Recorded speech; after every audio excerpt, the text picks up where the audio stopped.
আজকে কিন্তু দাদা, আমি, মা তিনজন মিলে কিন্তু পুজোর শপিং করতে বেরিয়ে পড়েছি। ফার্স্টেই চলে আসলাম লোকনাথে। এখান থেকে মার জন্য, আমার জন্য, ঠাকুমার জন্য শাড়ি নিয়ে নিয়েছি। কিন্তু শাড়ি নেওয়ার পরে মনে পড়েছে ভিডিওর ক্লিপই নেওয়া হয়নি। যাই হোক, শাড়ি তো নেওয়া হয়ে গেছে। তারপরে চলে আসলাম কিন্তু বাজার কলকাতায়। এখান থেকে টুকিটাকি আমাদের একটু কেনাকাটার আছে, তার জন্য চলে এসেছি। দেখতেই পাচ্ছ মলটা কিন্তু এখন সন্ধেবেলা ফাঁকাই আছে।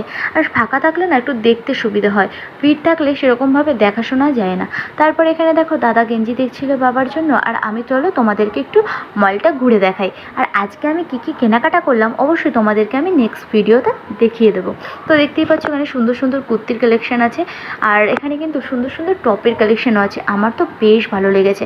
তো চলো, আমার তো কেনাকাটা কমপ্লিট, আর আমি কিন্তু শপিং করে ব্যাগগুলো মাকে ধরিয়ে দাঁড় করিয়ে রেখে দিয়েছি। তো চলো আমরা ততক্ষণে বাড়ি যেতে থাকি। আর তোমরা নতুন নতুন মিনি ব্লগ দেখার জন্য অবশ্যই অর্পিতা ব্লগ সাবস্ক্রাইব করে রেখো। তোমাদের সাথে দেখা নেক্সট ব্লগে। টাটা।